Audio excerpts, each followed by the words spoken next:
What did you have for breakfast today? Has your idea of breakfast changed over time? Growing up, my mom fixed the daily breakfast of eggs, bacon, and grapefruit. Mom was influenced by the Iowa Healthy Breakfast Study, which, she was told, you needed this healthy breakfast for school. But if you grew up in the South, you might have had biscuits and gravy. And while California didn't invent granola, it is often associated with the California breakfast. And coffee. We have to have coffee. And no doubt you heard the saying, eat breakfast like a king, lunch like a prince, and dinner like a pauper. Adele Davis, the health guru who died of cancer, said that. Of course, she said a lot of nutty things. Lots of claims about breakfast. Lose weight, jumpstart your metabolism, and be less hungry. We will see that breakfast is more influenced by marketing than science. But there is science. Today, breakfast myths, realities, marketings, hopes, and what we know from science. My name is Dr. Terry Simpson, and this is Culinary Medicine, where we sort out the crazy from credible about food, from its source to its effect on your body, busting myths and showing evidence where food can be medicine.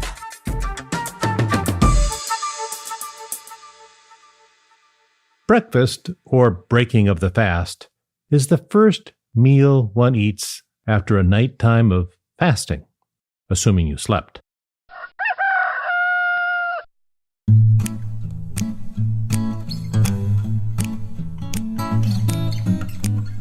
But throughout time, what one eats for breakfast has changed. Romans ate mostly bread and leftovers. They also had pancakes. No maple syrup, we would have to wait for the Canadians for that one. Early Americans ate cold meats, rice, hominy, and usually leftovers from the night before. One restaurant menu from 1901 had chicken on the menu for breakfast. But the idea of a healthy breakfast came in shortly after that. If you were wealthy or famous and had problems, you would go to one of the health spas, and the most famous of the day was in Battle Creek, Michigan. From the 1870s till its decline and the Great Depression, it was this country's version of Gwyneth Paltrow's Goop, peddling nonsensical cures to the rich and famous, and using that as leverage to peddle cures to America. John D. Rockefeller, Thomas Edison, Henry Ford, Presidents Harding and Taft, Mary Todd Lincoln, and Amelia Earhart were all guests at this health spa, run by a Dr. John Harvey Kellogg, who invented, by the way, the word sanitarium for his health spa. He had strong views about health, influenced by his religion. Kellogg was a Seventh-day Adventist who believed that the evils of society were meat, tobacco, alcohol, and sex. He never consummated his own marriage. Meat, in his religion, was evil, leading to lustful thoughts. To avoid this, he invented an alternative breakfast that contained no meat.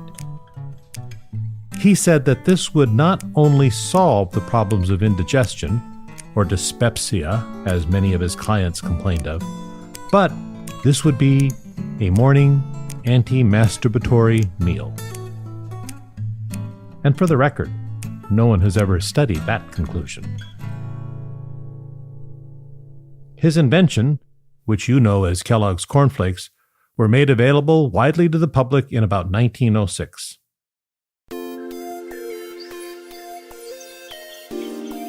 Kellogg also had his own health magazine. It was called Good Health, one of the most well-read magazines about health during the day.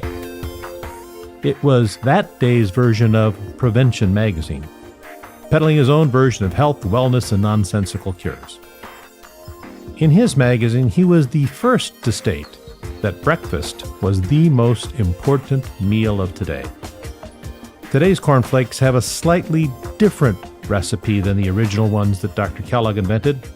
His brother decided to add sugar to them because they were going to sell these to the masses. And breakfast cereal made Kellogg richer than a sanitarium. Kellogg's health advice took hold, and America went from a breakfast of meats and rice to one of cereals, rolls, and coffee. Then came the second wave of marketing. In the 1930s, Beech-Nut, of chewing gum fame, but they were also bacon producers, wanted to increase bacon sales. So they turned to the PR firm of one Edward Bernays. Since breakfast had become lighter due to Kellogg's influence, one of cereals and coffee and a roll, they wanted to change that. So Bernays asked the company physician if a heavier breakfast would be good. The doctor agreed, and they mailed 5,000 physicians and asked them if they agreed. 4,500 of them did, and the firm took out advertisements in the nation's newspapers. 4,500 doctors agree, it said. You need a heavy breakfast to start the day. Bacon. And what goes best with breakfast bacon? Eggs. You need a heavy breakfast, the doctor stated, to give you energy and boost your metabolism and help you work harder and longer. The marketing worked. Beech-Nut's bacon sales increased, and the all-American breakfast of bacon and eggs was born. Bernays is considered the father of American marketing, the original madman of Madison Avenue. Bernays' uncle was influential in his thoughts about marketing. His uncle? Sigmund Freud. Two competing ideas about breakfast, one based on meat for a good start, one based on cereal for another kind of start, or lack of start. Both with plenty of health claims. And then those ideas became firmly entrenched in the minds of people. Two competing thoughts about what's good for breakfast. So they began to test those hypotheses. Who sponsored those studies? Turned out industry did. The cereal industry, the poultry industry, the bacon industry. Does that bother you? To be fair, just because an industry sponsors a study does not mean the study is flawed, but it should raise a level of skepticism. One must be skeptical of a study that draws the conclusions according to the industry that funds it. The Iowa breakfast study, for example, if you want to get a copy of the original 20 papers, you have to write to the Cereal Institute. And if you read them, there was actually not that much difference between the workability of a skipped breakfast or not. That's probably not what you heard the study said, is it? What about weight loss? You've probably heard all of those studies that associate people who eat breakfast as having less excess weight than those who skip breakfast. The problem is, they are two different groups of people, meaning those who regularly eat breakfast and those who regularly skip breakfast. They're just looking at one factor between people who are skinny and those who are not.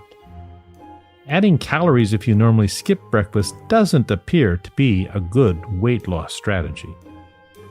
Instead of looking at breakfast eaters versus non-breakfast eaters, what happens if you take some group of people, the same group of people, and randomize them to a group of breakfast eaters, and then change them to a group of people who skip breakfast?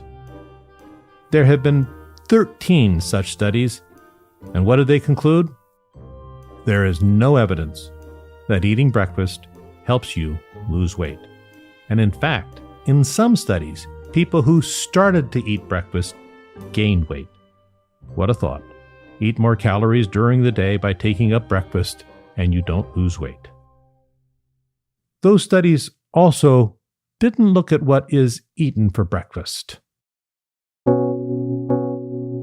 Did you know that yogurt has more sugar than most ice creams? Even so-called Greek yogurt. Maybe you thought granola was a health food. That's how it's marketed. granola is properly classified as dessert. If you were to eat a bowl of Quaker oats and honey and natural granola, you're eating 26 grams of sugar and 420 calories. So, to put it another way, you're eating the same amount of sugar as in 5 Oreo cookies. And as much as my son loves Oreos, I wouldn't allow him to have that for breakfast. And if you check in with the American Heart Association, the total amount of sugar that a woman should have is 24 grams a day, or 32 grams for a man. Starting out the day with all of your sugar, it isn't healthy, unless you're trying to gain weight and have a sugar deficiency. That bran muffin you ordered from the counter of the local coffee shop has more calories and fat than a Big Mac. And then there are the other cereals that are little more than pastry in a bowl of milk. What about jump-starting your metabolism? You wake up and rev up your metabolism. Does breakfast work to do that?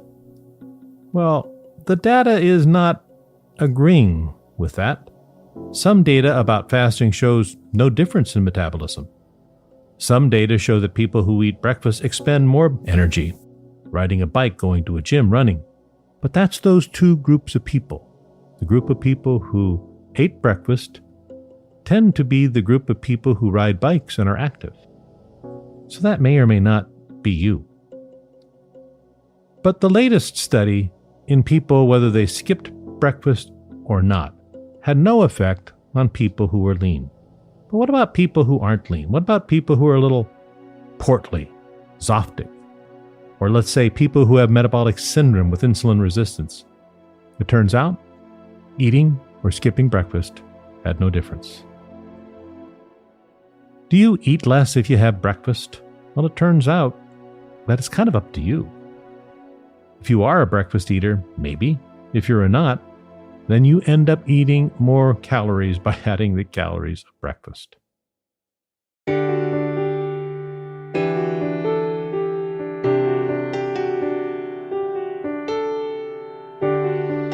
The science is all over on this one. Breakfast doesn't boost your metabolism. If you are not hungry, there isn't evidence to say you must or should eat it. The evidence that you lose weight with breakfast is not convincing. And if you have weight to lose, adding those extra calories at breakfast won't help you lose more. Nor is the evidence that you'll be less hungry if you eat breakfast. There are plenty of people who eat breakfast and do just fine. So if you like it, great. If not, don't stress. On the scale of 1 to 5, where 1 is a food con and 5 is science, breakfast is a 2.5. Coffee, of course, has to be a solid 5. Thank you for listening to this episode of Culinary Medicine with me, Dr. Terry Simpson. And while I am a doctor, just like Dr. Harvey Kellogg, but hopefully better trained, I am not your doctor. And you should always seek the advice of a trusted, licensed medical provider with experience in your particular condition or concern before taking any actions. Although if they prescribe a coffee enema, run. Coffee's by mouth. Culinary Medicine is a part of Your Doctor's Orders Network, and you can find a post and some references on yourdoctorsorders.com. We're produced and distributed by our friends at Simpler Media, and my executive producer is the talented and lovely Producer Girl from Producer Girl Productions. You can follow me on Twitter, where I am at Dr. Terry Simpson. That's Dr. Terry Simpson. And I'll be back next time when we'll have another conversation about food as medicine or unveil another food con. Until then, don't drink the water, drink the wine. Hey, Evo, when you were on the sausage and beer diet, what was the first thing you had for breakfast on the November 1st when you were off the beer and sausage diet? Oh, that's easy. Sausage and eggs. 'Cause you can take the boy out of Oklahoma, but